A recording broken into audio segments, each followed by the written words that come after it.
Are you still there? Yep, that shit. I still am. Oh, all right, here we go, y'all. Yeah, hey man, excuse me for all of the madness. This is my first time using YouTube Live to interview somebody, and I think I can hit a home run, man. I got Boyce Watkins in the building, y'all. What's up, Boyce? Now, how can I see the chat? Let me see. You know what? That browser that you had open a minute ago, you can look at it. What I'll do is I leave the browser open, but what I'll do is I'll turn the volume down so I don't get the echo. So if you at the top of your screen, there should be something like, show the live stream. It'll say show something at the top, like hit one of those and it'll open another browser that'll show the live stream so you can kind of see the live chat at the same time. And I can see it. I'm looking at it right now. I see a whole lot of people. I see 200 people in here now. I see Brandy Perry, Mike Brown, Tony Johnson, Woozy 817, Sean Jemison, Rob G, Shep Shepherd. I see a whole lot of people. So yes. But like, how do we got a nice crowd here. I'm still trying to find out what a chat is, though. I should be able to see it without opening up another browser, right?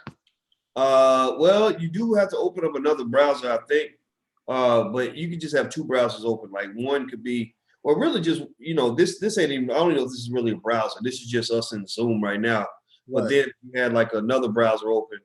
You can either open it up and go to YouTube and look for your channel, or you could just, within Zoom, there's like a button right up in the upper left-hand side. If you up on the upper left-hand side, you can hit the thing that says live on YouTube. Do you see the thing in the upper left?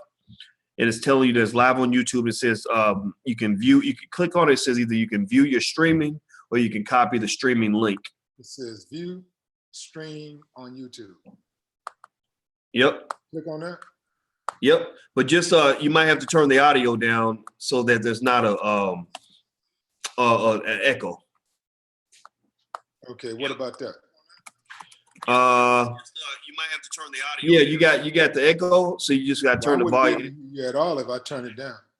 Yeah, if you cut down not on our volume, I'm talking about on the stream itself, like when it opens up the second browser. Like right now, I have another browser open. That's how I can see the volume down where. Well, if you cut down, but if I turn my volume back on the other browser, then you would have an echo, like you see, like that. You mean the YouTube browser?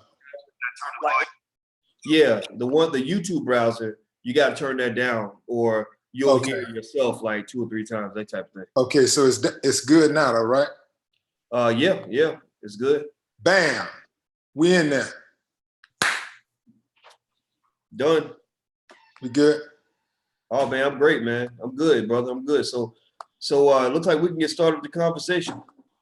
Yeah, I still think I got some tweaking to do, but at least, if I want to go back and forth, I can kind of go back and forth, but I can't see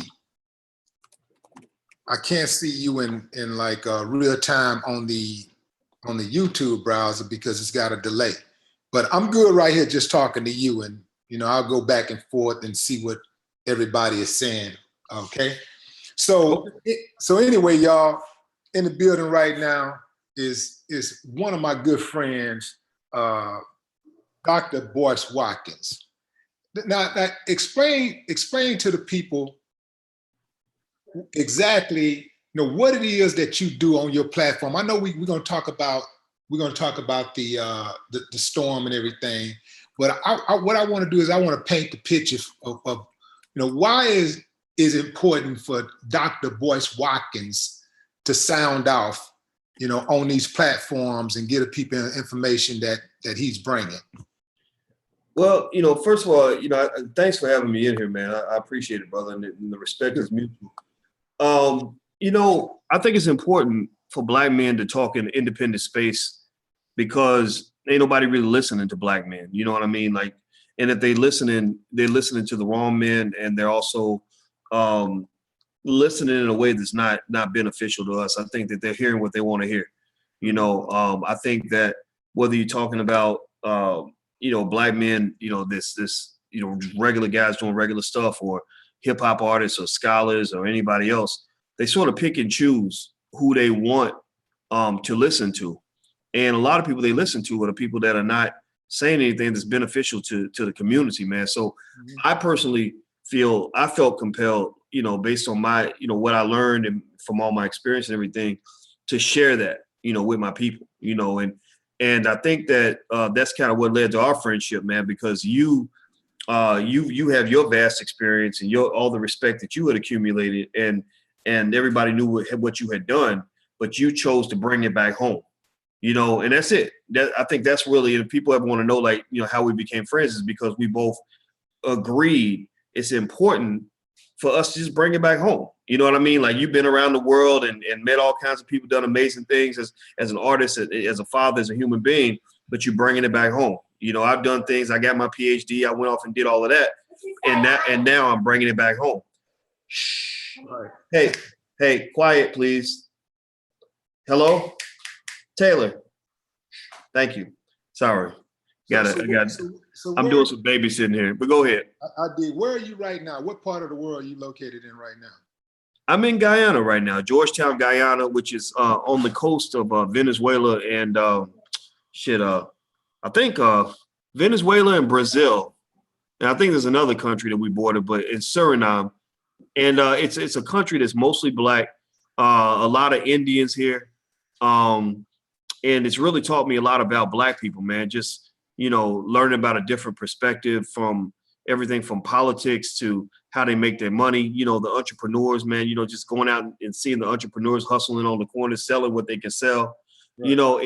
Also, even slavery here was not the same as slavery in the U.S. They tried slavery here and they didn't accept it, man. The Black people here actually are more literate than most Americans, so some people just ain't fit for slavery. So when they tried slavery in Guyana, the Black people here said, you could try to make us slaves if you want to, but we're gonna put this machete in your ear, and you might not, you better not go to sleep, So they let them go real quick, and they replaced it with indentured servants from India. So now the dynamic here is not so much Black and white; it's really Black and Indian because of that history.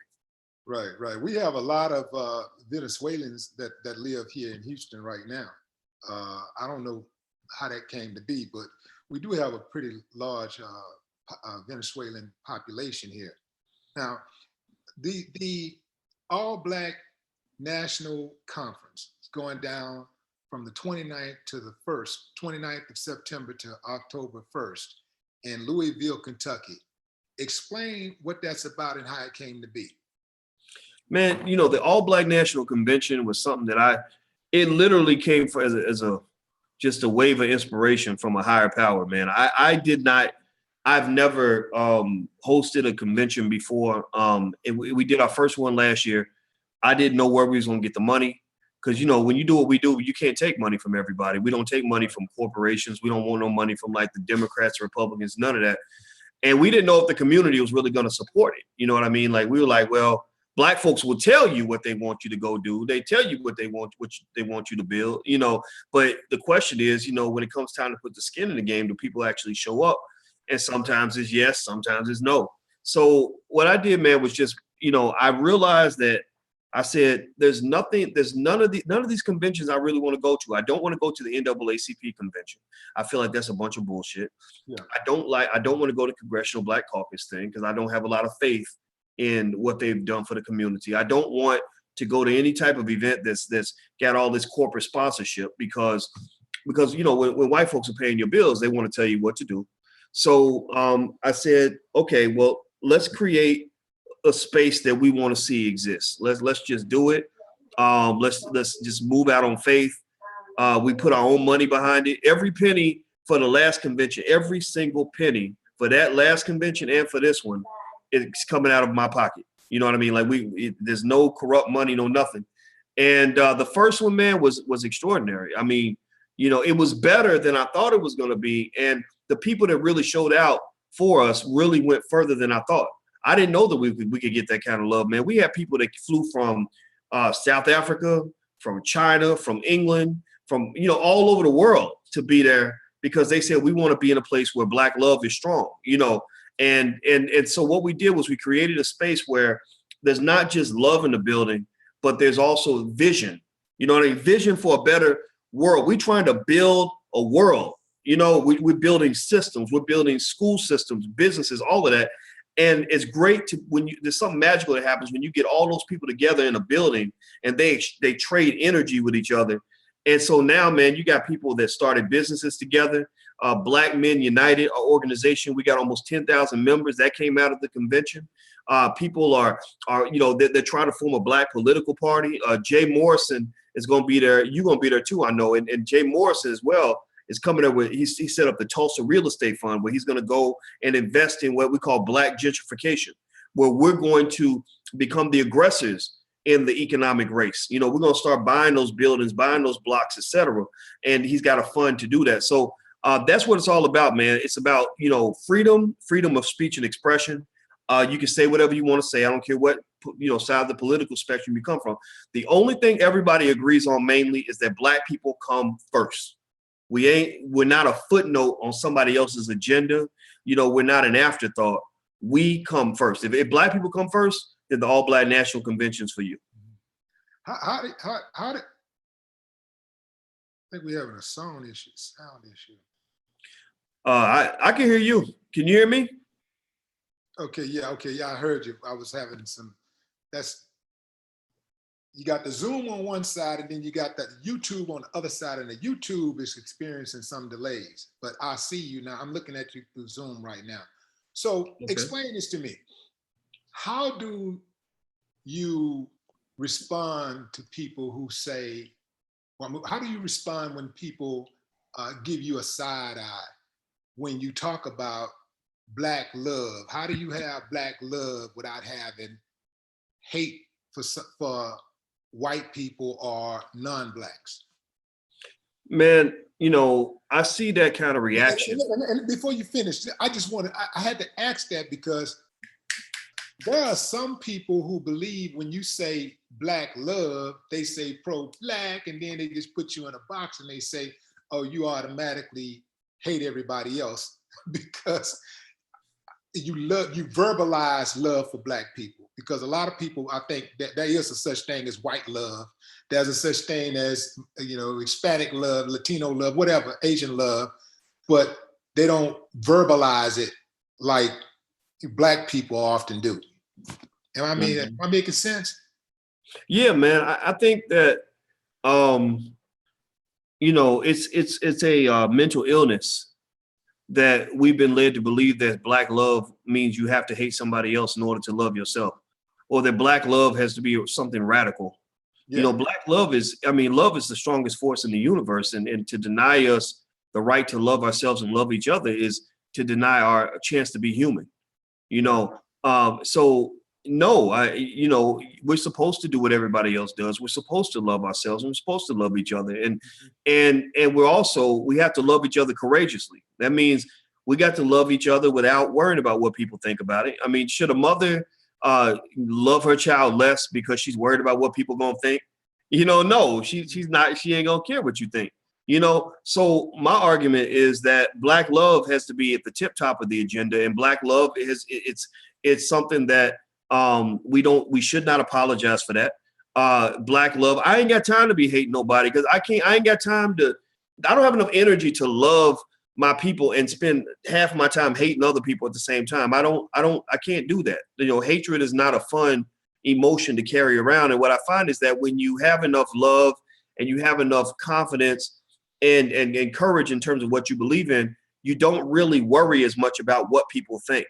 You know, a lot of this insecurity we have about what white folks think about us, I think comes from, you know, us kind of wondering if we're doing the right thing and always, you know, sort of worried like, well, gosh, am I being too radical? Am I being too this and being too that? Well, a lot of that's because you don't know who you are, you know, and when you don't know who you are, you're just never really sure. You kind of soft shoe around everything because you're afraid of offending somebody and you're prickly and sensitive. But somebody who really knows who they are, if you see somebody who just their whole life, like they've always known that they were a basketball player. They always known that they were a preacher. They always known that they were, you know, that they were beautiful, whatever it is. People like that are not fickle. You know what I mean? They're just clear. They're just like, this is who I am, and that's it. you know. And so I think that us knowing who we are is part of that process toward knowing the importance of loving ourselves and loving each other, you know. And so when people start saying stuff like that, my thinking is that maybe this ain't, you know, you're not ready for this. You know, maybe your blackness has not evolved to the point where we really need you as a, you know, as part of this whole movement. It's almost like military, you know. Sometimes the military might say, okay, we need a few good men, but if a guy shows up and he's kind of scared and he's not sure, they might say, okay, son, don't worry about it. Or we're not, you know, you're not quite ready. You know what I mean? Like some black people really ain't ready, you know, to really go into that kind of environment, you know, because everything that you've ever been taught to believe about yourself is being challenged and questioned and torn down right before your very eyes. And that's very scary for some people.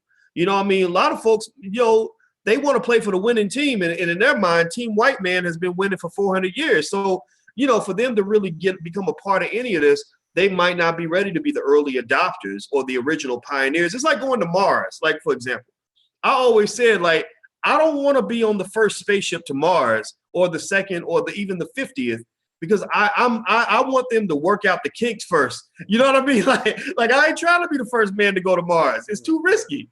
Now I would like to be the 100,000th person to go to Mars, you know, but not the first. So some black folks ain't really ready to be the first one to step out there, you know, and that's why I think strong men and strong women like yourself, and, you know, like other people that we invited, you know, like the Shaquita Graham, Zaza Ali's and stuff like that, you know, those are the people that I really reached out to for this kind of conference, because you can't sort of come into this questioning who you are. It's like playing football and you scared to lay a hit on somebody. You know, you might get hurt. You might even get paralyzed on the football field, but you can't go into the game thinking like that, or you increase the chances that you're going to lose or get injured. So basically, we're looking for people that are just ready for this, that are looking for something different, that are going to bring weight to the table. We ask people to engage in action steps. We make plans, put together strategies, have meetings, all of that. This ain't just a feel-good type of thing, you know, because again, the goal is at the end of the day, we're really trying to build a nation, and we're not playing when we say that. Yeah. So if you're just not tuning in, I'm talking to Dr. Boyce Watkins, and he was just laying out the map for the All Black National Convention that's going on in Louisville, Kentucky. Is this the first? Is this the first one? This is the first one, right? No, this is the second one. Second one. Second one. Yeah. Yeah, the second one, man. I wish you had been at the first one too, man. It was explosive. I mean, it was you should watch the video. Killer Mike did a great little piece in there too, man, where he literally, we put the video on YouTube, it got 25 million views. You know, like that was the kind of, but that was the energy the whole time. It wasn't like there was one moment. Like I'm talking about Zaza, a lot of people, Malik Zulu Shabazz, you know, like a lot of the people that were there, that we had judges there, Judge Olu Stevens, the guy who spoke out against the use of all white juries to convict black defendants. He was there. Like we had a lot of people from different walks of life that just brought together a special kind of energy that I just don't see that often, you know, when it comes to things that involve black people. Most of the stuff I see that involve black people is just kind of watered down. You know, it becomes like coonery type stuff, you know, like, so we're not trying to like do like the BET Awards or something. You know what I mean? Like that stuff is nice and it's almost like cute. It's like cute revolution. You know what I mean? Like we're gonna get up here and we're gonna say a couple of things to show that we ain't totally sold out, but we're not really ready to do the work. And we like to hang around the people that are ready to do the work. That's a good segue into my next question. How do you get people who have like corporate success or success in academia to see the vision of being who they are and not worried about what others think, and like trying to move forward the Black agenda? Like, how difficult is it to get scholars like yourself to stand up and tell the truth and share the information, share the knowledge that they do have, to try to bring others along to get to where they are? Well, it depends on who you talk to, right? But I know that in my experience, when I went from hiding who I was to really coming out the closet, it was, you know, that's used for like gay type stuff. But I really feel like for Blackness, we got a lot of Black people who need to come out the closet. You know, you go to work every day, you're putting on a mask every day, you know you're living a lie, you're telling a lie, and you're holding in what you really want to say because you're scared, right? You're scared because that white man's paying your bills, he's feeding your family, he's feeding your children, and you don't know what to do. You never learn how to feed yourself. And so what I believe the journey involves is it's kind of gets to the point where you're asking yourself, you know, this stress that you feel every day when you are going to work and you're telling all these lies in order to fit in order to properly assimilate. At what point are you ready to just say, fuck it? You know, I mean, at what point are you just kind of ready to say, you know what, maybe I have a bigger purpose in life than to just sort of, you know, silently suffer. And again, the stress of racism does kill you. That is scientifically proven. It literally causes health effects that kill you early. That's why Black men die so early from hypertension, because you holding it all in for so long, you know. And so for a lot of people, what'll happen is, you know, they understand what we talk about. You know, I you know, you meet guys, I meet guys and women as well, all up in corporate, regular people, and I think that it's either like they will either vilify somebody like us or they will admire somebody like us, you know, because they're like, wow, I wish I could do what you do. And what I'll say is, well, actually you can. You know, let's talk about what the plan is. I mean, the whole issue is economics, right? I mean, if that man wasn't paying your bills, then you wouldn't be scared of him like you are right now. So the question is, as a Black man, especially for Black men, but also for Black women too, the question is, if you were able to pay your own bills and you didn't have to worry about getting that white man's money, what kind of Black person would you be? What kind of issues would you talk about? You know, how would you conduct yourself on a day-to-day basis? And I bet for most people, if they had their money right, you know, or some other way to take care of themselves, then they would be able to, they would feel freer to be who they want to be. So I say to Black professionals, maybe you've been investing your time in the wrong direction. Maybe instead of investing your time trying to climb that corporate ladder, maybe you should spend your time trying to build a corporate ladder. You know, instead of spending all your time invested in that white man's business and building up his institution for his family, why aren't you building something of your own? And so it's kind of like moving into that whole issue of the side hustle. You know, millions of Americans have side hustles now, you know, and so I tell people, like, why don't you have a side hustle? Everybody needs to have a side hustle. Every Black person needs a plan B with all the risk that comes with it, because that corporation might fire you tomorrow, you know, and or you might decide one day that you're sick of it and you go cuss out your boss. Well, you got to have a way to pay your bills. So ultimately, I try my best not to be critical of the people that are in that place. I think it's a matter of broadening their perspective and then giving them the confidence to say, you know, it's really okay to be Black. You know, you ain't got to be ashamed of that. And it's easier to do that now than it was, like, say, 7 or 8 years ago. 7 or 8 years ago, man, I mean, or even over a decade ago, when I first started doing this stuff as a PhD, man, a lot of my professor friends thought I was crazy. They stayed away from me because they were like, oh, he's gonna get himself fired, he's gonna get blackballed. All that happened. I got fired, I got blackballed, all of that, but I was okay. And that's what I think people have to understand, is like, sometimes it's like fighting a bully, right? You know, you ever had a time, man, where you are tired of getting beat up every day? Everybody's had a bully at some point. I don't know about you. I mean, that kind of time. But man, well, I'm gonna tell you where you're going. You know what I'm talking about. Whatever it is, everybody's got a bully. Wait, what are you saying? Mentally, maybe emotionally or something. Okay, go ahead. It could be either a person or a barrier obstacle that's holding you back, right? And I can remember, I just think about a time where this guy was messing with me every day, and I kind of backed away from him because I didn't think I could really handle him. And what happened was, I got to a day where I just got tired of it. I just said, you know what? He's probably going to whoop my ass. I'm probably going to bleed today. But I said, you know what? I think I'm ready to bleed. You know, and so it happened. You know, I got up in his face. We went at it. We fought. And you know what happened? I survived. You know what I mean? I lived. And he didn't mess with me no more because now I was fighting back, right? And also, I said, wait a minute. So, you know, when you confront your fear, you find that the fear is the realization of it is not as bad as what you imagined in your head. You know, so what I would say to people is that, you know, and this goes back to what I was saying about, you know, me talking shit on the job and getting fired and blackballed and all that.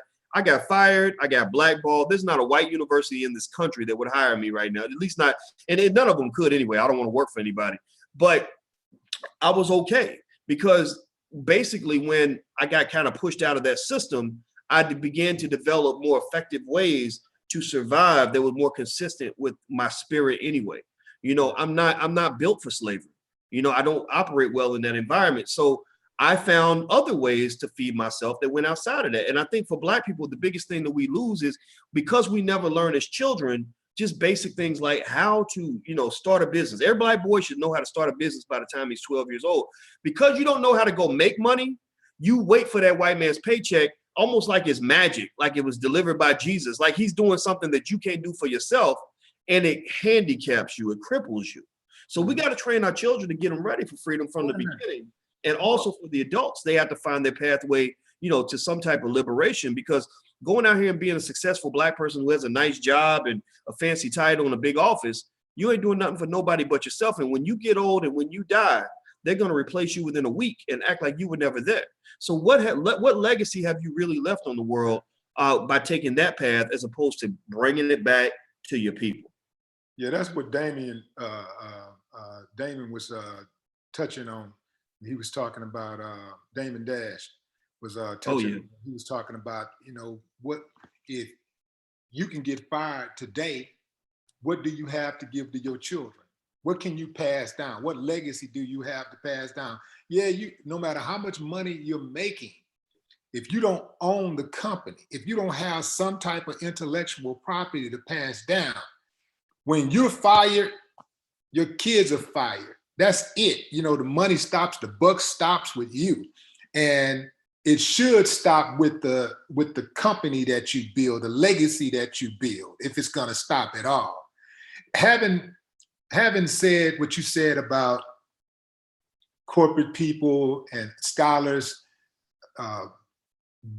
playing the game because they're getting that corporate check, they're getting that check from the white man.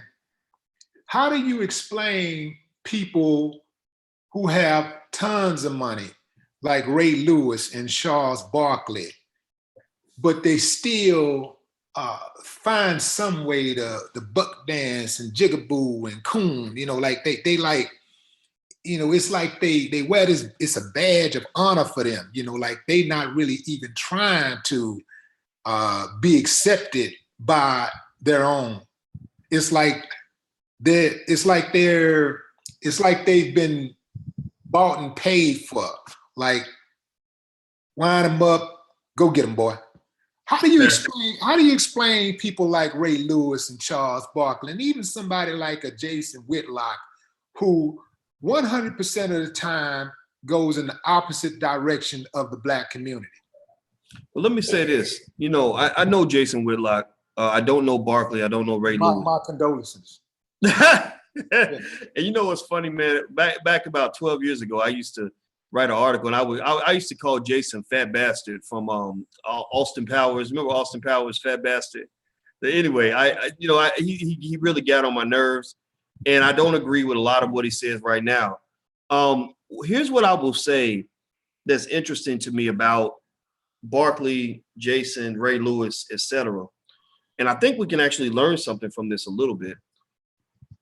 I think that the reason that they say what they say, the way they say it, is because they truly don't seem to really give a fuck, right? They don't care what people think, right? Now, yeah. I might not agree with you, but if you really are bold enough to go out here and make 40 million Black people hate you, and you don't care what they think, a part of me kind of respects that a little bit. Like, oh, well, okay, well then whatever. Because here's my thing. Look, I don't respect it. I want to whoop their asses. That too, and I think that's fine too. I mean, it's not. I'm not saying that they don't deserve to be challenged. I don't have a real issue with Barkley. I have a real issue with really all those guys, you know. But I think that it's more like when I think about Barkley, I think about people I know who are Black, who really were raised in a different kind of environment, who are really raised. They're victims of white supremacy. They've been brainwashed in a certain way. Shaquille O'Neal, he does a whole lot of cooning on that show too. I mean, just being real. I mean, he's not as bad, but Shaq, I mean, a lot of his opinions are kind of interesting. And that whole Shaq and the Fool and wearing the chicken suit and all that, man, I don't think he understands historically. Kissing men, dressing up like women. Yeah. High dresses, wigs, totally effeminate. Absolutely, absolutely. So I think that with Barkley or any of those guys, it's almost like they just were raised in with a different point of view, you know. And with Barkley, I think I don't see him as a friend to the Black community. I do see him as a person that is being well compensated to attack and to harm the Black community. With him, the question for me is, are you doing this just because of the money? Or are you doing this because that's who you are and you're just comfortable with that person? That's just, it's like, because, you know, you got people, I knew a guy who was very, very pro-Black, but he was a Trump supporter. And I was like, how'd that happen? You know, because I don't get mad. I don't really get caught up in who you vote for and all that. It's not a big deal to me. And basically he just had money meant more important than him than Black people. Well, that's the thing, though. He didn't seem to be doing it for the money. He didn't benefit financially from supporting Trump. He just hated the Democrats. He believes that they do certain things to Black people. He said they slow us down. They don't push us to really build anything. They don't really want to fight for reparations, you know, whatever. And that led him to say, I hate the Democrats, so I'm over here. So my point all is to say that I think it's like you got some people that just have a point of view. And it is a lot of times a product of white supremacy. Black people are trained early to attack and to harm Black people, undermine Black causes. I think Barkley is a part of that. That's why he's propped up. These white folks don't prop up Barkley because he's some kind of intellect or because he's got something insightful to say. They prop him up because he says what they want to hear, right? Let's be clear about that. Same thing with Ray Lewis. How do we respond to that? I think that we respond exactly the way we do. We let them know, like, your viewpoint is not respected here. And now the challenge, though, is what if you run into somebody, and again, I've seen people like that who might be Republicans, and they will tell you the reason I'm a Republican is because I believe that's best for Black people. And let's say you see them showing that every day. They loving a Black woman, they raising Black kids, they helping out in the community, they giving money to Black causes, they running a Black business, and they just have a different viewpoint. People like that are different from somebody who, like, for example, Armstrong Williams, he's a conservative. I feel like he truly is selling out. I feel like he believes one thing in private and will say something else in public because he's trying to get that white man's money. Mm-hmm. My thought is, what about the Black man who says the same thing in public as he says in private? I think Barkley really believes the shit that's coming out of his mouth. I really think he does. And I think he just doesn't care what anybody thinks. So I think that's a different kind of, he's not going to be my friend because our ideologies can't merge. But I see him differently than somebody who's just cooning for the cash. Mm-hmm. So how did we lose the NAACP? Oh, I don't think we ever had the NAACP. I don't think the NAACP was ever really our organization. I mean, if you look at the history of the NAACP, that was not really built mainly by Black. I mean, there were Black people who were a part of the group that formed it, but it was, you know, a lot of non-Black people that put that stuff together, man. I personally think that a lot of their agenda is built on controlling Black people. I'm not saying every member of the NAACP is bad or corrupt, but I know that, you know, when I look at things like the NAACP conventions and all that, I don't feel as a Black person that like they're really doing much of anything that's going to make my life better as a Black man or help the people I care about. I think also the other problem is you got to understand this is, again, economics comes into play. Most of these Black organizations, Black politicians, they answer to the money. You know, they respond to who's paying the bills. So Black people, when you are not supporting the organizations you believe in, then they're going to get money from somebody. It's like if a father can't feed his own daughter, well, what's she going to do? She's going to go down the street and start taking money from some other guy who's going to, you know, do God knows what with her, right? And so if you really want to, you know, rein in her behavior, maybe you can at least start by making sure that she ain't got to go and do sexual favors for somebody just to get $20 to go buy some food. You know what I mean? So ultimately, Black people, we have organizations that have sold out, largely not just because they're selling out, but because we don't support them. You know, I mean, seriously, look at what you do, what I do, some of that. I can't tell you how often I get, you know, headaches from Black people that are mad because I wrote a book and the price on the book is $25. Like, oh, you robbing Black people, everything you do is supposed to be free. I'm like, well, how are we supposed to pay the bills? This convention is going to cost us damn near, I don't know, tens of thousands, almost $100,000 to pull off. How the fuck are we supposed to pay for this? If you are going to go give all your money to the white man, if I got a comedy show, oh, y'all showing up. If somebody got a concert, y'all showing up for that. Somebody got the new iPhone, new Jordans, Walmart, Target. You spending all that money with all these other people. But when a black person is putting together something that's beneficial to the community, you want to act an ass over $25 or $30 or whatever the number is. That doesn't make any sense. If you don't support the things you believe in, then guess what? Somebody else will come buy them out.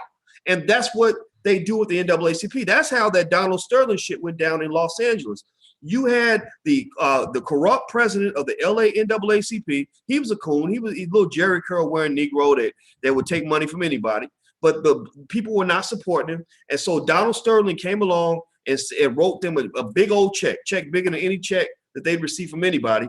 And next thing you know, they're giving Donald Sterling an NAACP Image Award or whatever it was called that they gave out, right? And that's because they saw an opportunity. They said, if we buy them out, then we can own them. It's no different from a Mexican drug cartel buying out the local police department or whatever it is, because it's an opportunity. So we got to shut that window of opportunity by supporting organizations that we believe in. I ain't gonna tell you what to believe in, but you got to believe in something. And the other thing about freedom is that freedom really does have a price to it.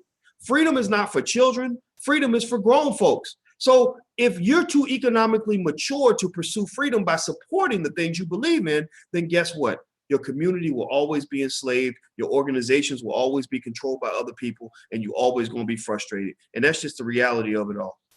Well, maybe some of the people that say they believe in these things really don't believe in these things. They just say what sounds good. But to me, it's that old saying, don't tell me what you believe in.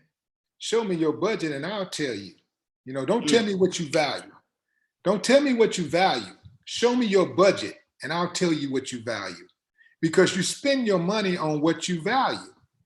So if I make $1,000 a week, or I'll make $500 a week, and 80% of my income after I take care of my rent, my essentials, my rent and my utilities and my car notes, if 80% of that money is going toward material things, and I got maybe 1% of it is going toward things that are supposed to advance the community or help out other people, then guess what? I value these material things more. I value hanging out and clubbing and doing all these other things. That's what my value is. So I look at it like, I think that anytime a person is providing a service, that person deserves to be compensated. I look at it also like this. Some people have a big problem with pastors being paid. They think they got a big problem with pastors living good. I'm not one of those persons who have a problem with pastors living good. I think if you're in the business of saving souls, then that's one of the most honorable businesses to be in. The problem is when you have these people who so-called are saving souls and they're destroying souls. They're destroying lives. They're doing totally opposite of what the word instructs them to do. That's my problem. But if you're out here and you're saving souls, you're out here really, you going, every time somebody gets sick, I got a homeboy that preaches. And he preaches, but he also has a job. Now, he has a small church. So you can imagine when you go there, you're probably going to get the truth because most of the mega churches is not going to give you the truth because they're trying to be all things to all men and women and everything in between, if you catch my drift. So when you go to his church, you're getting the 100% unadulterated truth. And he's constantly working overtime besides just the job that he got, besides just preaching. He's on call every time somebody in the family, somebody in his church family has a crisis, they're calling him. Oftentimes they calling him to pray over people who don't even go to the church. Oh, my cousin just got in an accident. Can you come up to the hospital? Can you, my mom died. Can you officiate the sermon? Can you do this? Can you do that? Can you do this? And he's really dedicated to pastoring. He's really dedicated. I think he deserves to live comfortably. Okay. I think anybody out there that put their life on the line and stands up for what they believe in deserve to live a comfortable life. Some people got a problem with Farrakhan, and I can see why some white people would have a problem with Farrakhan.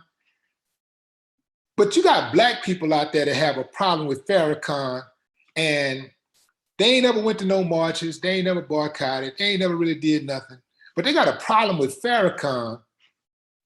And even though no man is gonna agree with everything any man says, you can't deny the fact that Farrakhan loves black people. You can't deny that fact.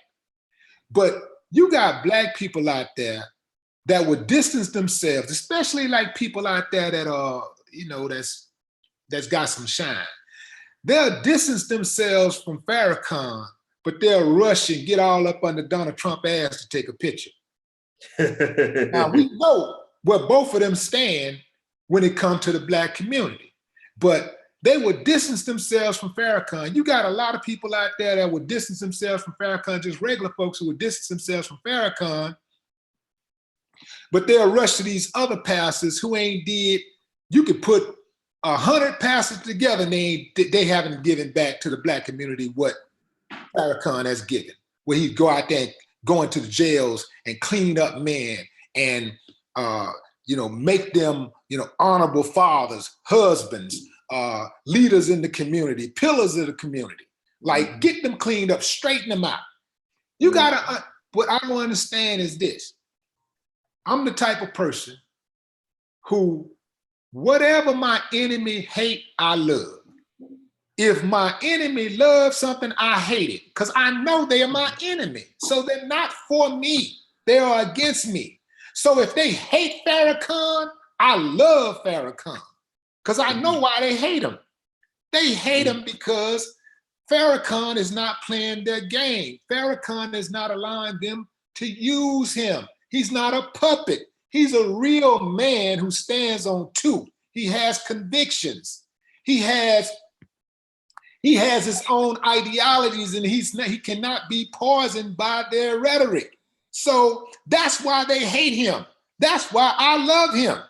That's what I don't get when people love somebody that their enemies love.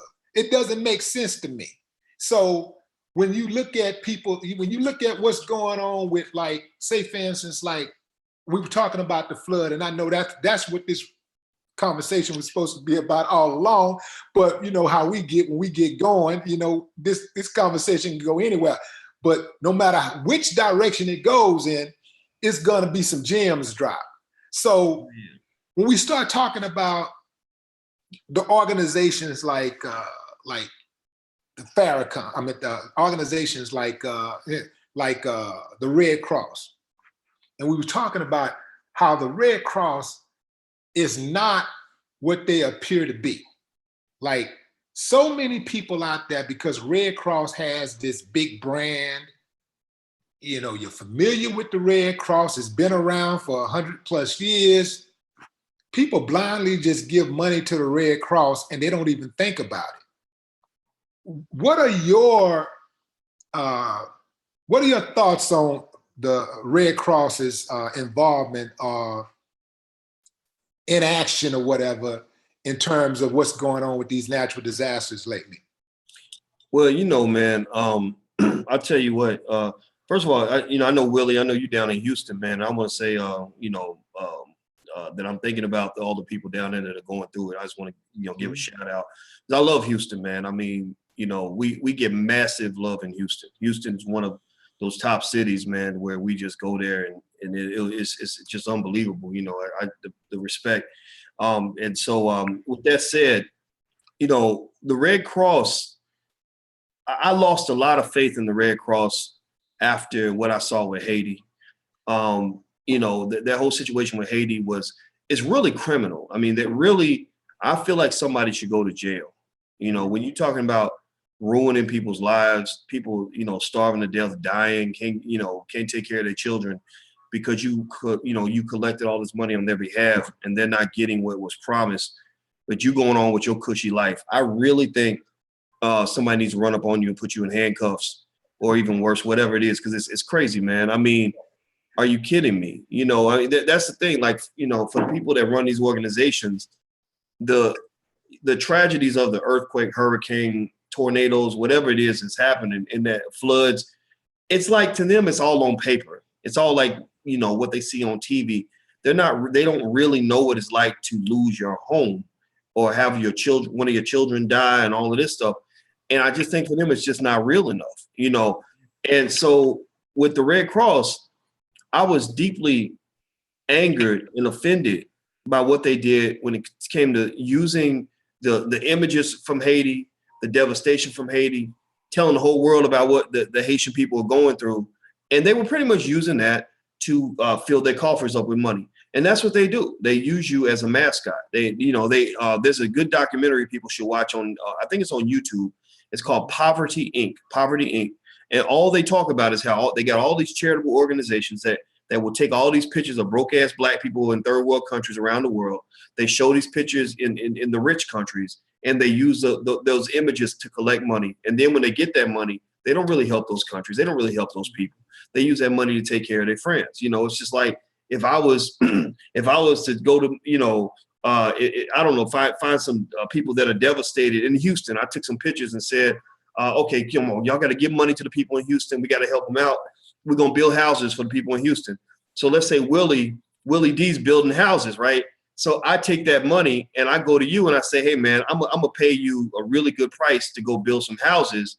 Well, I'm not really taking care of the people in that community. I'm really hooking you up, you know, because really, if I really wanted to help that community, I would, you know, get my supplies and my materials from local people in that community who need, you know, that industry, who need that business development. And so the whole charity industry really is it's a big mind fuck in a lot of ways. And it is a wealth transfer where, you know, these poor countries they want them to stay poor. They want people to continue to suffer so they can continue to collect money. The minute the country becomes self-sustaining and they can develop their own industry, the minute your industry dies, you can't go and run your charity anymore because you don't have anybody to feel sorry for. So the Red Cross, ultimately, at the end of the day, you know, has really let a lot of people down. I do not encourage giving money to them. I encourage people to do, and you mentioned this actually, and I agree with you 100%. We talked about this before. I think finding those charities that are on the ground doing the real work. You want to find, in my opinion, man, I believe that when you're talking about where you're putting your money, you want to try your best to get that money to people where the whole tragedy is real for them. You know what I mean? Like if I'm really in Houston in the middle of the flood, it's real for me. You know what I mean? This is not, you know, something that's on paper or on TV. I'm really seeing this and I know where the money needs to go. I understand what people are going through. I understand the sense of urgency. There's no bureaucracy because you don't have time for bureaucracy when you're going through a tragedy. Like when that flood hit, when Katrina got hit and the mayor was on the phone or whatever on the radio, he was like cussing. He was like, y'all need to fucking get, you know what I mean? It's because it became real. It's like, we don't have time for bureaucracy and formality. We have to solve a problem. So I believe in getting money to people that are like that. I think there are plenty of Black charities and organizations out there that we can support. I don't think the Red Cross has to be at the top of your list. Personally, I am letting them go. I have no interest in giving my money for anything. Right. And Turn it down, please. Just so y'all know that the Red Cross is not in the business of infrastructure. They're not in the business of building schools. They're not in the business of building hotels, hospitals. They're not in the business of getting people reestablished post natural disaster or man-made disaster. They're not in that type of business. They're in the business of providing cots for people to sleep on, blankets to keep people warm, coffee, stuff along those lines. You know, it's very, very temporary relief. That's what they're in the business of, and they're very, very good at that. So what we don't get is that we get emotional when these natural disasters occur, and these man-made disasters occur. We get very, very emotional, and we're trained to automatically be charitable, and it's a good thing to be charitable, but know where your money is going, know how that bread is being used. The Red Cross, if there's a disaster today, like right now, we got the situation going with Hurricane Irma in Florida. There's going to be hundreds of millions of dollars pouring into Florida just from common people. We're not even talking about federal government money that's going to kick in. We're talking about just everyday people are going to be donating that money. Most of that money, I can guarantee, is going to go to Red Cross. And the Red Cross is going to redirect those funds to other charities and other organizations. So while you're thinking that your money is going to go directly to help your people that live in Miami or Tampa or Fort Lauderdale, wherever, it's not going to go there. It's going to go somewhere else. And Red Cross won't open their books. What makes me very suspicious of the Red Cross is that they won't open their books. They won't open the books. Now, this is public money. These are citizens giving this money to them, and they won't open the books to let you see where the money is going. That's what makes me more suspicious about them than anything. And then you have I don't know if you've been following how they've had a number of people in the National Guard posted up outside of the poor neighborhood. And they're not there to protect the people or to pull them to safety. They're there to protect the property of people who are doing business in these neighborhoods. Mm-hmm. And they're standing around, holding these assault rifles, and some of them are driving tanks through the neighborhood, like tanks. And they're intimidating people, and they have police helicopters flying so low that you feel like they're about to land on your roof. And they're intimidating people, basically like treating the neighborhoods like they're under martial law or something. That's going on. That it's all kind of stuff. And then you have the people out there that are taking advantage of the people that are just trying to live, trying to survive. People out there taking advantage of them. Those, to me, people like that say, man, hey, I ain't the type of dude that not nobody hustle, but all money ain't good money. And that's the kind of money right there. It's the kind of people that do stuff like that. You got people that are just trying to survive. And we've had people that had the water, about to basically take them all the way under, and people show up on boats like they're there to rescue them. And, you get on the boat and you got your whole family with you, and they put a gun in your face and rob you. Yeah, that's some low down shit. That's some dirty, dirty, low down shit. And it's going on. And we haven't even started talking about the number of contractors that are going to be that are flooding into Houston already. Mm-hmm. And that are going to be flooding into Florida. They're going to flood into Florida, and with these exorbitant fees for repairs and stuff, they're going to be hitting people with 3 times, 4 times the rate. I wish I knew this sucker's name, but this guy, he's some type of financial analyst or something. He got on CNN and he said that, actually he was on Fox. He said that, Fox, y'all. He said that it's a good idea to price gouge during these times because it forces people to come to the city, to the disaster area, and provide services that maybe would have otherwise not been provided. That was one of his arguments. You know, another one of his arguments was that it forces the people to make a decision, to make a tough decision. Do I really need to get this water? Do I need? It's just really stupid. I mean, he was just really talking on some opportunistic, demonic type stuff.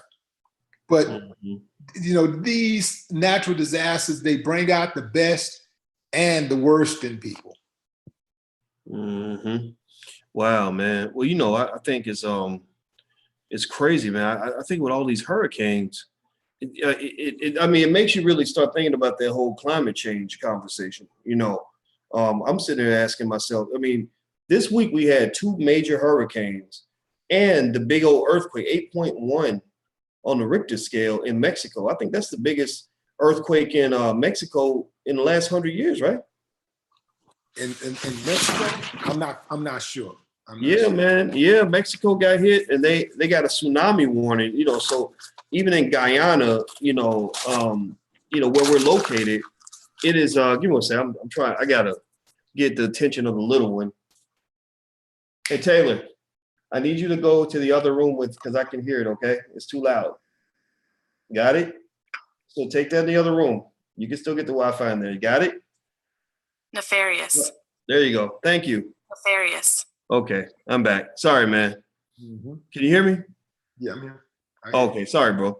But yeah, man. So it's so basically, man, I think that it's only going to get worse. I think that every year you're going to see more disasters like this. I think that also the other interesting trend that's kind of happening, I'm seeing right now, is I see the world getting more and more unstable, man. I honestly think in the next 60 years or 70 years, we're going to find some way to destroy ourselves. I mean, between Trump and Kim Jong-un and nuclear weapons and all that, man, I really think that we need to really start thinking about our future just as a planet, man. I think that we could get wiped out with nuclear war.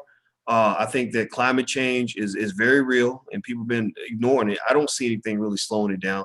I also think economically, the United States is not on its last legs, but I think that the United States, to me, as a country, if you look at the amount of debt the country has and the direction things are going, the U.S. is almost like you ever seen maybe like an athlete where, he's making like $5 million a year, but he's like 40 million in debt, and he's getting old. And so he ain't going to be playing no more than 2 or 3 years. And he can't, he ain't really educated, so he ain't gonna be able to really get a job and make a lot of money. But he's got, maybe eight kids he's paying for with different women and a bunch of bills. His bills are $200,000 a month, and any little thing can destabilize his situation. Like if he gets cut from his team, he's done. Financially, the United States is kind of like that. Like the bubble of United States prosperity, I think, is about to burst, and that's why I say to Black people that you have to make sure you start positioning yourselves for survival and to have a plan B. There's so many different areas where something could pop off, whether you're talking about white supremacists buying all the guns, or you're talking about, the president possibly declaring war on somebody, or you talk about the economic situation in this country. I just really think that, I'll tell you this, man, that's part of the reason why right now I've chose to go live outside the country for a while, because I'm trying to gear my mind to getting used to the idea of just getting on a plane and leaving, when it gets too hot. And the thing is that my ticket to Guyana did not cost me that much more than a ticket to LA or Detroit. I could have went to LA for maybe, $400, $500. I went to Guyana for $800, and living in other countries is cheaper. You're around other Black people. They got smart Black people in countries all around the world, and they are welcoming to Black folks, So I just really think we got to start thinking about community plans to deal with the changing world that we live in, because I don't think things are going to be stable for very long. Are you familiar with High Frequency Active or Auroral Research Program, HARP? You familiar with that? I've heard of that, but I don't know the details. What is it? Yeah, so it's this this program that the government created with a couple of other private entities. Like I know one of the schools, it was a college out in Alaska, was involved in it too. but there's a conspiracy theory that they have created this program to be able to manipulate the weather and turn the weather into a military weapon. Yeah. So there's been a lot of speculation about hidden motives and the capabilities of the project. And it was shut down for a moment, and then it reopened, and then it supposedly had shut down again in they started in 1998, I believe, and then they shut it down in 2012, and then it was reopened briefly. It's supposed to be shut down permanently. However, there's a lot of speculation that it still exists, and they're just now operating in secrecy. But there are people that feel like these natural disasters are happening so frequently that they're man-made. I personally didn't believe in myself because I just know how wicked the United States government can be. And I felt like if they could do something like that, they probably would have already used it on North Korea and China. They sure would have. Or they might be using it on us, right? Yeah. Do I believe that that's possible? I mean, here's what I know for sure. I would bet any amount of money in my pocket that they've been trying to do it. You know that they because I mean that's what military is all about. It's about trying to keep a step ahead of your enemies, trying to plan way ahead. You fight the battles in your head before they actually happen. So they probably trying to weaponize space. They weaponize, and if they can weaponize the weather, they'll do it. Whatever it takes, So I have no doubt in my mind that they are trying to do it and that they have tried to do it. Now, have they succeeded? That part I don't know, but it's not out of the question. I mean, here's my thing. Conspiracy. When people approach me with any conspiracy, I'm very open-minded about it. I don't ever underestimate the depth of treachery and potential evil that lies within the mind of our oppressor. I kind of feel like the enemy will go to any length to maintain domination. That's how he got to where he is right now. And I don't have any doubt that there are conspiracies out there. I mean, if you go back, there are things that, people couldn't have imagined to have happened, 50 years ago that were happening right when they swore that it could never happen. And we just know it now because we're way off in the future. So we could talk about things that were happening in the 60s and the 50s and the 40s. But the people back then had no idea. They would have sworn that, no, our government would never do that, blah, blah, blah, blah. But the government was doing that. So the question I ask myself is, if I was to move up to the year 2067, 50 years in the future, what things are happening right now that we're going to know about then that would be inconceivable, unimaginable right now, that we just know our government would never do that to us? Well, they're doing it right now. Whatever the fuck it is, I don't know what it is. They're doing something right now. Just understand that, right? The problem is we don't know what it is. So there is a conspiracy, but I believe we kind of get it wrong. It's like when you have a fly in your room and you hear it buzzing and you feeling it and it's there, but you try to kill it and you swing it and you're hitting all the wrong shit, because you can't find out exactly where it's at, but it's there. And I think that's kind of what happens with conspiracies. We know the conspiracies are real. We just don't know exactly what it looks like. So we end up swinging and missing a lot. We'll come up with some shit that sounds crazy, and it'll be because we know something ain't right, but we just can't put our finger on it exactly. But yeah, man, I agree with you, man. I think it is happening. There's no doubt in my mind. Yeah, a lot of times when the conspiracy happens too, the way it operates in America is that by the time you figure out the conspiracy, it has caused so much damage. A lot of times the damage is irreparable, and so you find your way. You just like when you think about the conspiracy with welfare, you think about the conspiracy with Jim Crow, you think about the conspiracy with the Tuskegee experiment, you think about the conspiracy to bomb Tulsa, Oklahoma. You think about, the conspiracy with the school to jail pipeline. The school to prison pipeline. It goes on and on and on. Even this conspiracy to to create autism in kids by way of immunization. You know, and it's somebody right now, like you say, right now, they're sitting around thinking right now about another conspiracy. How can we control even the conspiracy to put chemicals in our foods and let us co-sign it? We sign off on it. We're signing off on it. They're putting chemicals in our foods and chemicals in the water. You know, cancer is not a natural thing. We create cancer. Cancer is a man-made disease. But you know, and we're the only species in the world that put things in our mouth that we know that will kill us. Like no other species on the planet purposely feed themselves toxics, poison that they know that will kill them. You know, if a dog eats some chocolate, it's by accident.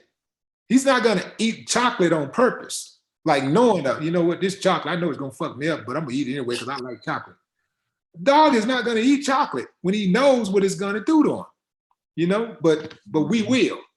And this, I think we've reached a point, man, to where I wanna kind of open up the platform and allow people to ask you some questions because I know they wanna pick your brain, man.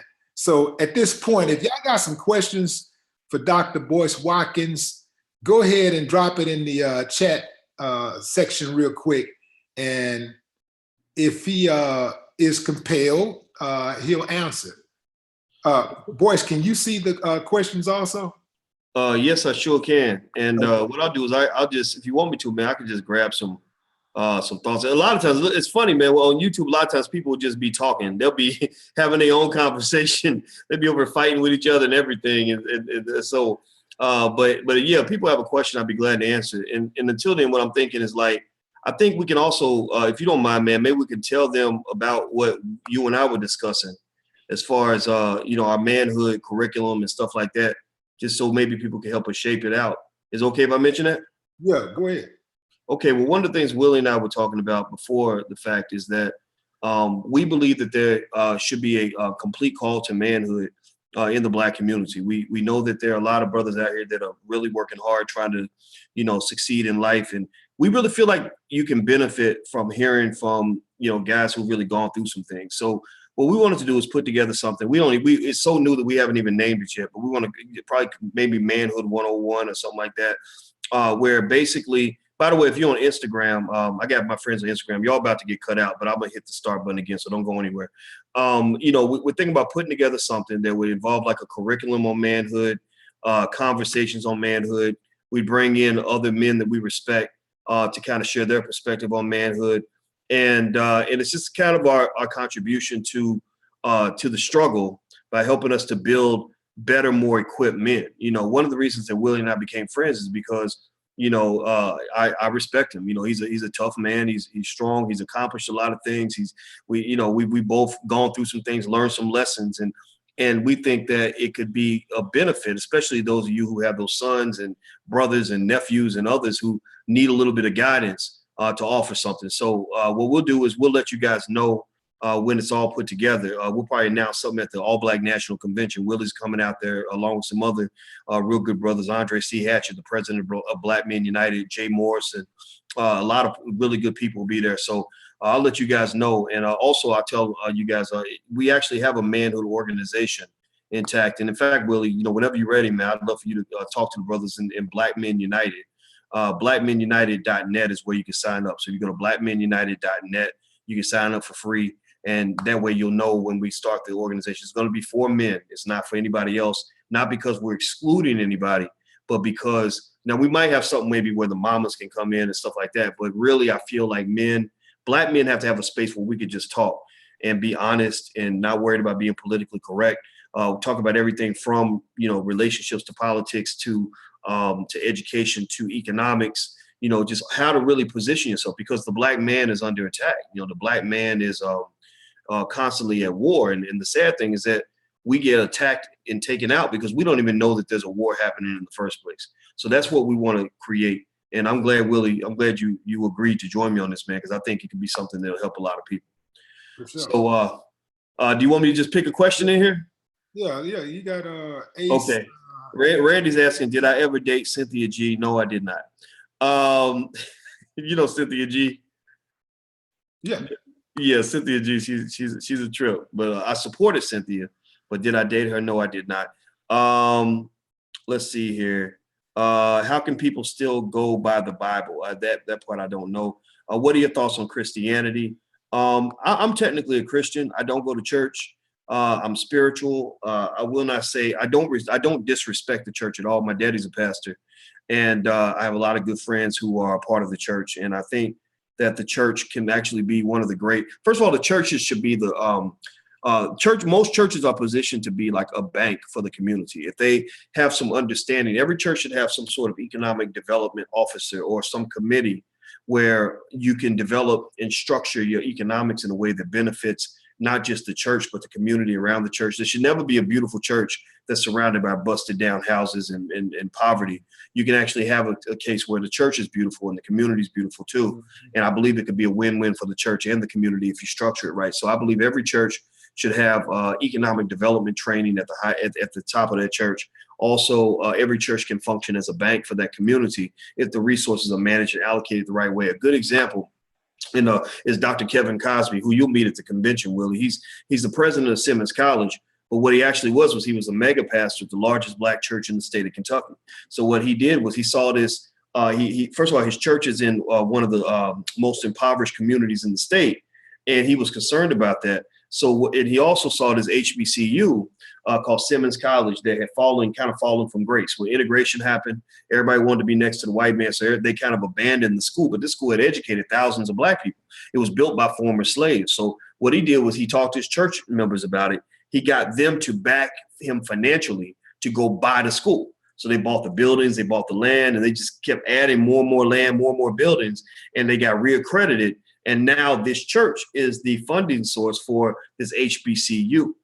So I think that that's an example of how churches can be mobilized to be participants in the Black economic revolution. And I think churches can be some of our greatest weapons if they're used in the right way. Let's see here. Churches meet Jen. Do you think it's worth it for Black people to go in the American political realm, or is it another strategy? Do I think it's worth it for Black men to go into the political realm? Right. I wouldn't do it. I mean, but somebody's got to do it, I guess. But I don't like American politics because it's built too much on the money. So they end up serving the people that give them the money. That's why you couldn't get Obama's ear, because Obama was responding to the money. He wasn't responding to the votes. I think the money drives too much of the politics. I think also there's too many ways to get sent to jail. I know good people, smart people went to good schools and all of that, who ended up going to jail over something that sometimes it was straight corruption, but sometimes it might be mismanaging a grant or something like that. And it really concerned me that, that these people that I didn't consider them to be threats to society, but they had to go to prison because of, things like that. Not to say they didn't do anything wrong, but it just kind of bothered me. Like, and the thing about it is, like in Chicago, where I'm from, it's probably true in every city, but in Chicago, politics is really corrupt. So if you try to come into Chicago politics and do everything on the up and up, and you try to be, like, okay, I'm not going to break no laws, I'm not going to take any bribes, I'm not going to, bend any rules. Well, what'll happen is, it seems like people who do that, they're the ones who either get booted out of the system, they can't get reelected or whatever because they're not playing ball with the corrupt people, or they end up being like isolated and they end up being made to look corrupt. They get stuff pinned on them. So I wouldn't want to go into politics because I almost feel like you either have to become corrupt or you will be made to look corrupt. I just don't think, like, I don't have a belief that, like, when I look at Chicago politics, it's some crooked shit. Rahm Emanuel, did you know Rahm Emanuel, when that boy I don't know if you remember that, that kid got murdered, he got shot by the cops a bunch of times. I forget, I can't, his name escapes me right now, but Rahm Emanuel covered up his murder by the police so Black people wouldn't see the video till after the election. And nobody ever went to jail. Nobody's been held accountable. Everybody just kind of forgot about it. And I'm like, this is crazy. So I wouldn't want to be a part of any of that. So you'll never hear about me running for office. maybe one day if I see a candidate that I like, I might vote for him. But honestly, when most politicians want to call and talk to me, I don't really want to talk to them. Mm-hmm. But I'll let you pick the next question. You did a good job picking that one. Yeah. I missed his name, but I remember the question was, do you think that, what do you think that Black people need to do to start their own movement like the Jews did? Just do it. We're already doing that now. The Jews ain't got no magic sauce in their food that makes them special or better than you. We in fact, Black people, if anybody's got a magic sauce, it's us. I mean, we're the original man. We survived the Middle Passage, not them. Not anybody else. So, we are literally in so many ways. I argue the greatest group of people in the history of this earth in terms of how we're built. So I think that in terms of a movement, I think the movement's already started.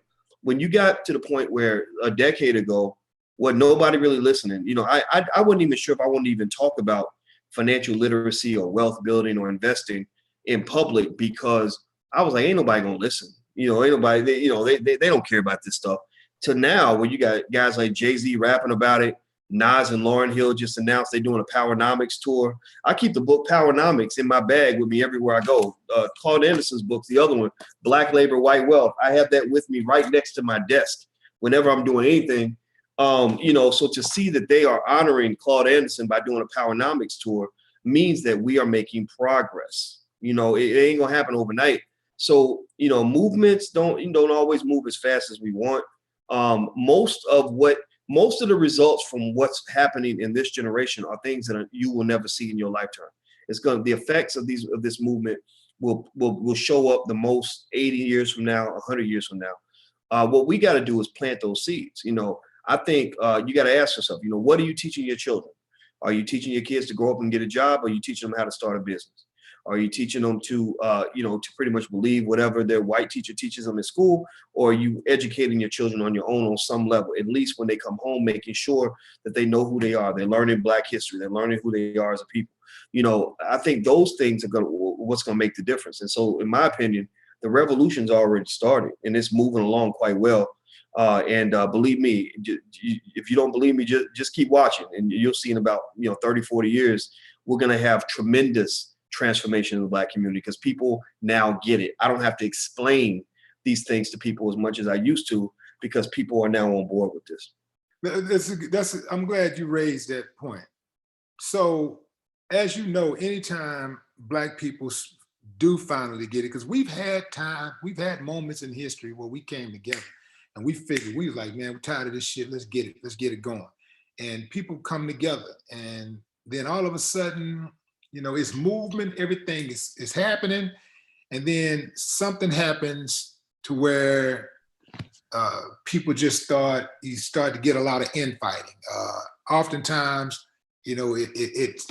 it's government manipulated. It's people that's in government. It's special interest people that are out there, and they get paid to make sure that there's a whole lot of division in the Black community. This is how they keep their foot on our necks collectively. So what can Black people do? This is coming from me. What can Black people do to, put it like this, what can be said? What can you say to warn Black people, to warn them on what to look for when somebody is trying to plant those seeds of doubt and trying to manipulate them and trying to run the propaganda to get them to go against the progressive movement? Well, okay, so it seems like what I heard was a couple of questions in there. One was related more so to the times where we've gained momentum and other people, the government, whoever has come in and tried to undermine that. And then two is sounds like more of a personal question. Like you got people around you who are not as aware as you're trying to become. So they're planting seeds of doubt in your mind. So what I can do is I'll address each one. The first piece on other people coming in and trying to undermine Black progress. That is not probably going to happen. That is definitely going to happen. And it will always happen. That is the nature of competition. You see, think about when LeBron finally won his first championship. the minute he became a champion and won his title, every team was trying to figure out, okay, how do we take that championship away? What can we do to throw him off his game? What are we going to do? What are we going to come with this year that's different? Michael Jordan was winning championships. The Pistons came up with the Jordan rules and all that. Or I don't know if it was before or after he won the championships, but you know what I'm talking about. I mean, we can't pretend like when somebody's holding a trophy, when somebody's finally winning, that there are not going to be other people sitting around obsessed with trying to find a weak spot, finding a way to take away whatever it is that you got. That's why the ability to obtain freedom is not any more important than the ability to protect your freedom. You know, if you go to any free country on this earth, you'll see monuments, maybe some big man on a horse with a sword. And when I see those monuments, what I see is I see a country that's saying to you, look, you know, we built this, we fought for this, and if you try to take this, we will defend this, right? And we might take your shit too. And that to me is something Black people never got. Black people have been trained to be very passive. You know, almost like when my cousin, when we were little, we used to play football. And every time he got the ball, if you tackle him, he start crying, like, you know, and it's kind of like you can't cry when somebody hits you. They're going to hit you. You get the ball, they're going to try to take it away from you. But that's what we do. We're trained to be weak and scary and passive and, you know, hands up, don't shoot. Black Lives Matter. Like, why are you hate us so much? Why do the white supremacists hate us? Well, because if you really got something worth having, somebody's going to hate you for it. If you are a man and you sitting with the prettiest girl in the room, don't think for a second that every heterosexual man in that room would not be fucking your woman if they had the opportunity to do so. The question is, are you man enough to protect what you got? Are you strong enough to protect what you got? Because if you're not, the laws of Mother Nature say that whatever you have will be taken away from you. That's why I say freedom is for grown folks, because children are the ones who whine. Like, think about it. We're trained to be like children. You know, Black men are not we're not sort of put on a pathway toward manhood. We're put on a pathway toward little boyhood. Because children, what do children do when something goes wrong? They start crying. When you take something away from them, they start whining. When they want something, what do they? They don't go out and get it. They cry. They say, "Mama, where am I? I'm hungry." You know, they whine, right? Black people do a whole lot of whining. We do a whole lot of crying about what somebody done did to us. Somebody don't like us. Somebody took something from us, and it's fine. You can acknowledge it, but the question is, there comes a point where you say, "Okay, what are you going to do about it?" Right? There's a point where that child gets old enough where they say, wait, I'm hungry and I'm sitting there crying. Ain't nobody listening. I got to go in the kitchen and make me something to eat, you know? And so for Black folks, you got to know how to go in the kitchen and make yourself something to eat. When it comes to a job, are you more inclined to whine about the fact that the white man won't give you a job? Or are you inclined to go out and figure out a way as a community to create jobs? The same way he created the job that he's going to give you, you can create a job that you can give to him. Or to your community or whoever you want to give it to, right? So my point all is to say that we're gonna get challenged, we're gonna get attacked. We are treated like a pathetic charity case. It's almost like a basketball game where the other team is winning by 80 points, so they give you 10 points or 15 points just to make you feel better, so they don't hurt your feelings. That's kind of where we are now. They give us little charitable handouts because they don't see us as a real threat, as real competition. But the minute we start becoming truly competitive, the minute they say, whoa, wait a minute, Black people starting to organize. They starting to spend money with their own businesses. They're educating their own kids. They're creating their own empires. These people are a threat. At that point, it ain't so much about the racism that's going to drive their animosity. It's about the fact that, you know, the white man historically has been a very aggressive and greedy bastard as a collective. So they're going to look at what you got and be like, okay, if you're dumb enough to let me take it from you, then I probably will. If you're weak enough, I'm probably going to come get that. You know, so I would say that Black people got to learn what competition means. You know, Steph Curry can't go and cry because LeBron scored more points than him. He's got to figure out a way to score more points. You know, so that's the first thing. The second piece you talked about, as far as like the Negro naysayers, when you get the people, you know, around you that don't get it, you know, I mean, let's just be real. The people that are listening to this conversation now are not, you know, mainstream run-of-the-mill Black people. You know, you're different. you adopting new ideas, you're tired of the bullshit, you're ready to move to something different. Everybody ain't gonna be there with you. So you're gonna have people that come along and fit into that category I call the Negro naysayers. You know, the ones who just have a problem for every solution. They can't come up with a better solution, but they always ready to criticize your shit. You know, you go start a business, they tell you, oh, well, you know, it ain't gonna work out. You ain't got enough money. You don't know how to do that. You should have took that job at the post office, whatever, right? And you got to be ready for that, because that can chip away at you, especially if it's your husband, your wife, your sibling, your best friend. You know, it can make you question what you're doing, because a whole lot of people ain't doing this. That's why it's important for you, number one, I think, to be around people who are thinking this way. You know, really spend time. Like, you go to Willie D's YouTube channel, you talk to the Black people that come and meet here. I think that's a source of spiritual fortitude. That's a church.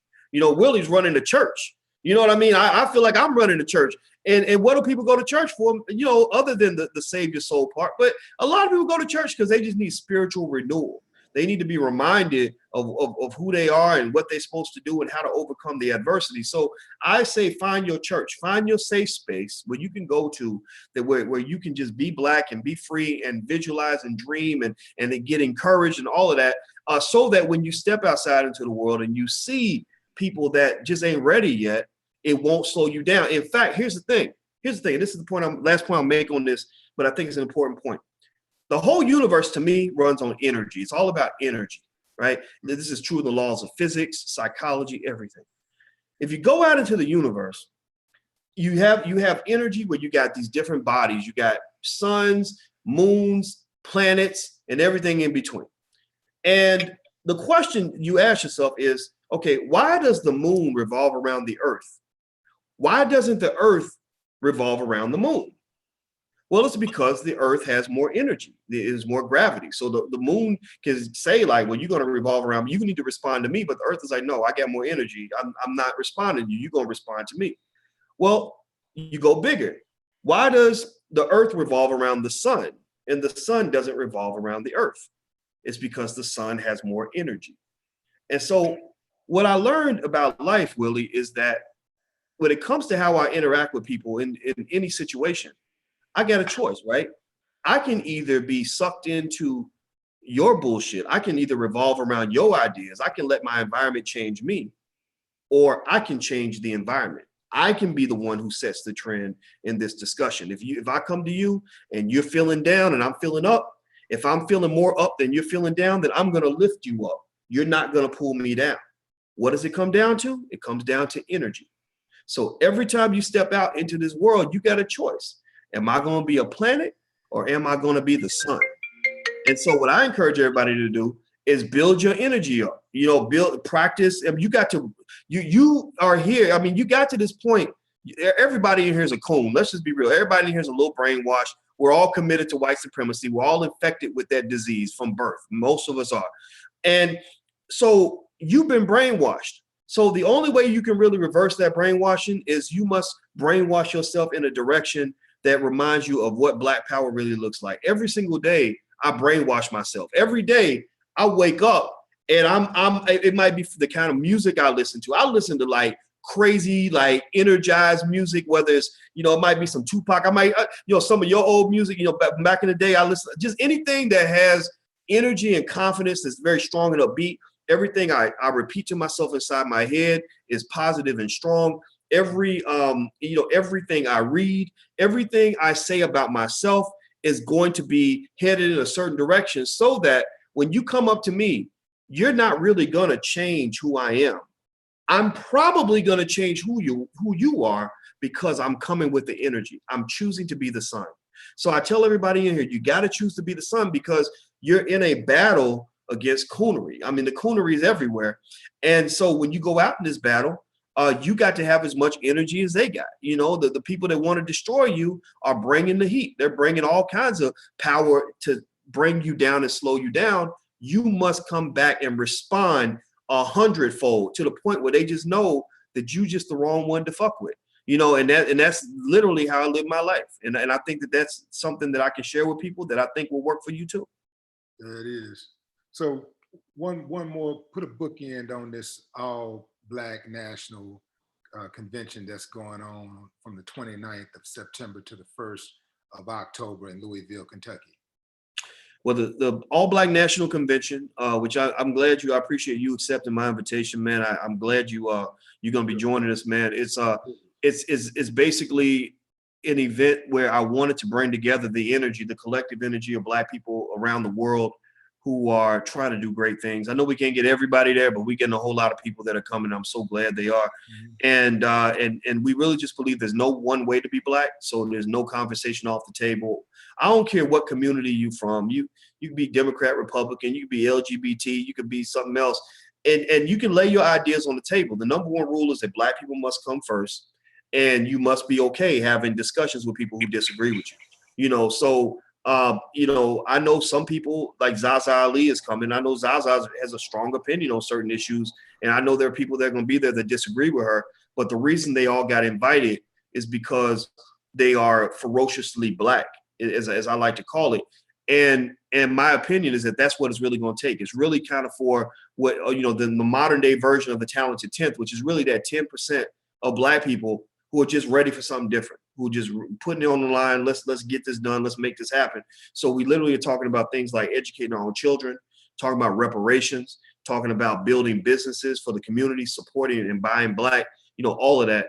And if people want to learn more, they can go to allblacknationalconvention.com. That's allblacknationalconvention.com. So we got all different kinds of people we're bringing in the pastors so they can speak their piece. We're bringing in a few hip hop artists, yourself and Vigilante and Jay Ortiz and Killer Mike and David Banner were there last year. We're bringing in, scholars, Dr. Roosevelt Mitchell III, Dr. Tyra Selden, Dr. Shauna Etienne. We're bringing in people, progressive, strong women, Shaquita Graham, Zaza Ali, a whole lot of real cool people. Jay Morrison, who's a great businessman, who's actually raising millions of dollars to buy Black neighborhoods around the world. And we just want to share ideas, man, because I believe that if we do that, the more we come together, the more power that we'll have. One thing in economics that's really always true is that economics, wealth, literally is created when you come together. It's not me saying this philosophically. This is literally proven mathematically. So my argument is that the more we can pull ourselves together digitally and physically, the more you'll see ideas come out of that. You'll see opportunities come out of that. You'll see institutions coming out of it. Like Black Men United came out of the last convention. The Tulsa Real Estate Fund, Jay Morrison's joint is going to be announced at the convention. The stuff that you and I are going to do, the manhood curriculum, is coming out of you and I just talking and coming together as brothers and working together. So that's it. I think Black folks, Michael Imhotep at the African History Network, he has 1 million Facebook fans, right? So to me, you take what he's got with the African History Network, he got 1 million people over there. Black Knowledge, Jamal Brewer, who runs Black Knowledge, is coming to the convention. He's got 600,000 people. I got about 2.3 million, something like that. You got hundreds of thousands of people as well. Like, you pull that together, that becomes a Black CNN. That becomes our NBC. You see what I mean? So it's about really finding a way to work together as opposed to just focusing on the things that divide us, man. So it's just my contribution. It's paid for by us, no corporate sponsorships. And so I hope everybody that comes through, I hope you will support in some way, even if you can't make it. If you can just buy a ticket for somebody who can't afford it, that would be a great contribution too. So allblacknationalconvention.com, that's the URL. There it is. Ladies and gentlemen, the Honorable Dr. Boyce Watkins. Thank you, man. I appreciate you big time. Oh, the honor's all mine, brother. Much respect, man. I love what you're doing, and anything I can do to help, I'm here, man. So, I know you're keeping it real over there, and also everybody who's watching on my feeds, please go subscribe to Willie D's channel. Because he's really, I'm gonna tell you, when I met Willie in Houston, you remember that day we met, you came to the event. Yes, and somebody told me you were there, and I said, Willie D from the Ghetto Boys, and they were like, yeah. I said, oh, okay, well, yeah, bring them back here, And now the thing is, I'm not real impressed if somebody's like a celebrity, like there's a lot, what I'm talking about. You met a lot of them, I met some, and all that. I don't really care about that. I want to know what kind of person you are. And so from the very minute we started talking, man, I was super impressed with just, and scratch that. We didn't actually meet at the event. We actually talked on the phone before the event, I think. But either way, the first time we talked, I said, okay, I'm not really just talking to a rapper that I always respect. respect it. You know, I knew about everything you did musically, but I said, I'm talking to another black man, a father, a man who cares about his community, a man who stands up for what he believes in. I said, okay, this is the guy I could be friends with. You know, otherwise, if I hadn't been impressed, it would have been like, okay, nice to meet you, man. All right, well, good luck. You know how it is. Some people you meet, you just move on. But with your stuff, man, I saw what you're doing online, man, and I just have a lot of respect for it, man. I think that you are setting the template for what a lot of guys can do. A lot of people can do this, man. But you're actually doing it, man. So you have my respect, brother. And I want to make sure everybody hears that, to just know that I think what you're doing, you're literally saving lives and changing the world, brother. So I just want to encourage you on that. Thank you, man. Appreciate you. There it is, y'all. No more talk. All right. Take care, brother. It's good to see you, man. For sure.